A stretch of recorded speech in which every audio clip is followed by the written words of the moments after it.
नमस्कार, मैं सरोज कुमार। द सभा में एक बार फिर से सभी का स्वागत है।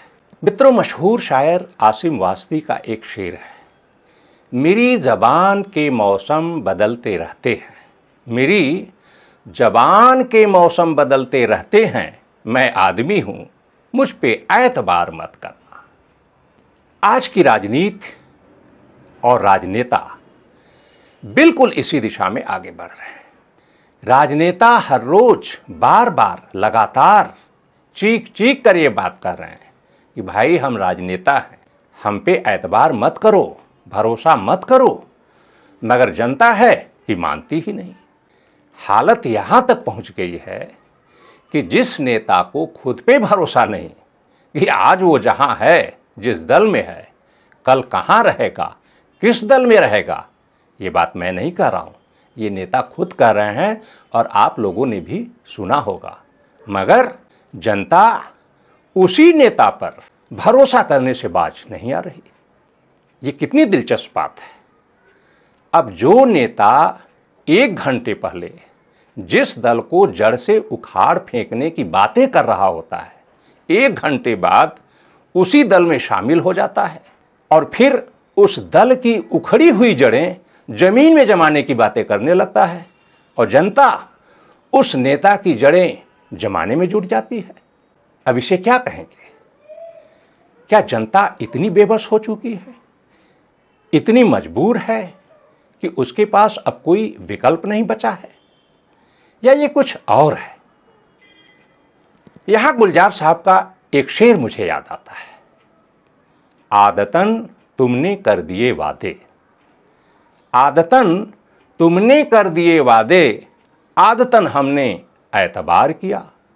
यानी वादे करना, वादे को तोड़ना, भरोसे को तोड़ना आज के नेताओं की आदत बन चुकी है और इस आदत को सहते सहते भरोसा करते रहना जनता की भी आदत बन चुकी है।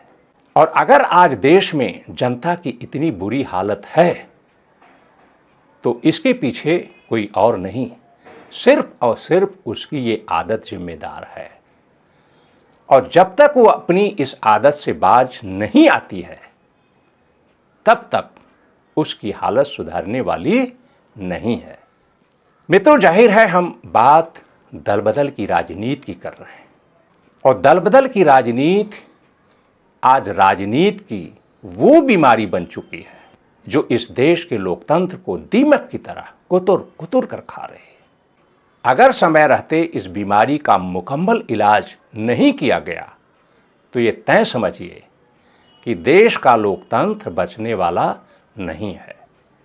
आपको पता होगा कि लोकसभा चुनाव की घोषणा जब से हुई है तब से अब तक दर्जनों की संख्या में नेता इधर से उधर और उधर से इधर पाला बदल चुके हैं और पाला बदलने का सिलसिला अभी तक जारी है और आगे भी जारी रहने वाला है। मित्रों, हमें ये बात कहने में कोई संकोच नहीं कि दल बदल की राजनीति आज अपने विभत्सतम रूप में पहुंच चुकी है। मगर ऐसा नहीं कि ये सब कुछ आज अचानक हो गया। राजनीति को यहां तक पहुंचने में एक लंबा वक्त लगा है। दल बदल की राजनीति ने एक लंबी दूरी तय की है। तो देश में दल बदल की राजनीति कब और कैसे शुरू हुई, आज के एपिसोड में हम इस पूरी कहानी को आपके सामने रखेंगे। इस एपिसोड को पूरा देखिए, आपको मजा आएगा और ज्ञानवर्धन तो होगा ही। तो जैसा कि आप जानते हैं, अपना देश 15 अगस्त 1947 को आज़ाद हुआ और 26 जनवरी 1950 को देश में देश का संविधान लागू हुआ। उसके बाद आम चुनाव की घोषणा होती है। आम चुनाव 25 अक्टूबर 1951 से शुरू होता है और 21 फरवरी 1952 तक चलता है। चूंकि देश नया नया आज़ाद हुआ रहता है, तरह तरह की समस्याएं रहती है, अनुभव की कमी रहती है, संसाधनों का अभाव रहता है, इसलिए चुनाव को पूरा होने में 4 महीने का लंबा वक्त लगता है। उस चुनाव में पंडित जवाहरलाल नेहरू के नेतृत्व में कांग्रेस का जबरदस्त बोलबाला था। फिर भी सोशलिस्ट पार्टी, भारतीय जनसंघ और कम्युनिस्ट पार्टी जैसे दूसरे दल भी चुनाव मैदान में मौजूद थे। आपको बता दें कि सोशलिस्ट पार्टी का गठन आज़ादी के बाद आचार्य नरेंद्र देव, जयप्रकाश नारायण और डॉक्टर राम मनोहर लोहिया जैसे नेताओं ने मिलकर किया था। इसके पहले ये सभी नेता कांग्रेस में ही थे, मगर आज़ादी के बाद वैचारिक मतभेद के कारण ये नेता कांग्रेस से अलग हो गए और इन्होंने मिलकर एक नए दल का गठन किया। चूंकि नेताओं का ये अलगाव वैचारिक था, इसलिए इसे दल बदल की श्रेणी में नहीं गिना जाता। तो उस चुनाव में सोशलिस्ट पार्टी ने मथुरा संसदीय सीट से दिगंबर चौधरी को अपना उम्मीदवार बनाया था। डॉक्टर लोहिया के करीबी सहयोगी अर्जुन सिंह भदौरिया ने मथुरा जाकर दिगंबर चौधरी का नामांकन भी करा दिया था। दिगंबर चौधरी स्थानीय नेता थे और क्षेत्र में उनका अच्छा खासा प्रभाव था। इसलिए दिगंबर चौधरी के नामांकन की खबर जब दिल्ली पहुंची तो कांग्रेस के खेमे में खलबली मच गई। दिगंबर चौधरी के प्रभाव का अंदाजा आप इस बात से लगा सकते हैं कि इस मुद्दे पर कांग्रेस मुख्यालय में दिल्ली में बैठक हुई और बैठक में ये निर्णय लिया गया कि किसी भी तरह से या तो दिगंबर चौधरी को चुनाव मैदान से हटाया जाए या फिर उन्हें कांग्रेस में शामिल किया जाए और कांग्रेस के टिकट पर चुनाव लड़ने के लिए राजी किया जाए। अब निर्णय तो हो गया, मगर इस निर्णय को अंजाम कैसे दिया जाए और कौन दे, इस पर मंथन होने लगा। तो उस समय चौधरी चरण सिंह कांग्रेस में ही थे और एक कद्दावर नेता थे। जाट समुदाय के भी एक बड़े नेता थे। चूंकि दिगंबर चौधरी भी जाट समुदाय से आते थे, लिहाजा ये जिम्मेदारी चौधरी चरण सिंह को सौंप दी गई। अगले दिन चौधरी चरण सिंह मथुरा पहुंचते हैं और दिगंबर चौधरी से मुलाकात करते हैं। लंबी बातचीत होती है और अंत में दिगंबर चौधरी कांग्रेस में शामिल होने और कांग्रेस के टिकट पर मथुरा से चुनाव लड़ने के लिए राजी हो जाते हैं। मित्रों, ये वो दौर था जब राजनीति में नैतिकता अपने सर्वोच्च स्तर पर मौजूद थी। उस जमाने में किसी नेता के पाला बदलने की बात कल्पना से परे की थी। इसलिए जब दिगंबर चौधरी के पाला बदलने की खबर सार्वजनिक हुई तो पूरे देश में सभी लोग सन्न रह गए। कोई सोच भी नहीं सकता था कि उस जमाने में इस तरह की घटना भी घट सकती है।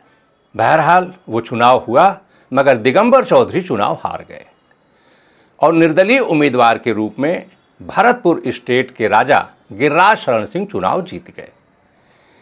यानी आज़ाद भारत में पहले आम चुनाव में मथुरा संसदीय सीट से गिरिराज शरण सिंह पहले सांसद के रूप में निर्वाचित हुए। मित्रों, दिगंबर चौधरी चुनाव भले हार गए थे, मगर चौधरी चरण सिंह दल बदल के अपने पहले ही खेल में सफल हो चुके थे और इस सफलता से उनका आत्मविश्वास इतना बढ़ा कि उसके बाद उन्होंने कभी भी पीछे मुड़कर नहीं देखा। चरण सिंह भारतीय राजनीति में दल बदल के सबसे बड़े चौधरी बन गए। आपको जानकर हैरानी होगी कि चरण सिंह ने अपने पूरे राजनीतिक जीवन में कुल 7 पार्टियां या तो बनाई या उसमें शामिल रहे। मित्रों, चरण सिंह ही थे जिन्होंने अपने दल बदल के खेल के जरिए 1967 में उत्तर प्रदेश में चंद्रभान गुप्ता के नेतृत्व वाली कांग्रेस की सरकार को गिरा दिया था। चरण सिंह कांग्रेस के 16 विधायकों को लेकर पार्टी से अलग हो गए थे और उसके बाद उन्होंने दूसरे दलों के सहयोग और समर्थन से राज्य में अपनी सरकार का गठन किया था। तो इस तरह आज़ाद भारत में पहले ही आम चुनाव से चौधरी चरण सिंह के जरिए शुरू हुई दल बदल की यह राजनीति आज तक बदस्तूर जारी है और यह राजनीति आज किस स्तर पर पहुंची है, किस रूप में पहुंच चुकी है, बताने की जरूरत नहीं है। आप सभी इसके साक्षी हैं। तो मित्रों, दल बदल की राजनीति पर आज के एपिसोड में फिलहाल इतना ही, मगर कहानी अभी बाकी है। दल बदल की राजनीति आगे कैसे बढ़ती है, किस तरह बढ़ती है और किस तरह नए नए मुहावरे गढ़ती है, इन सभी जानकारियों को लेकर हम अगले एपिसोड में आपके समक्ष उपस्थित होंगे। तो जल्द मिलेंगे इस विषय पर नए एपिसोड के साथ। तब तक के लिए हमें दीजिए इजाजत।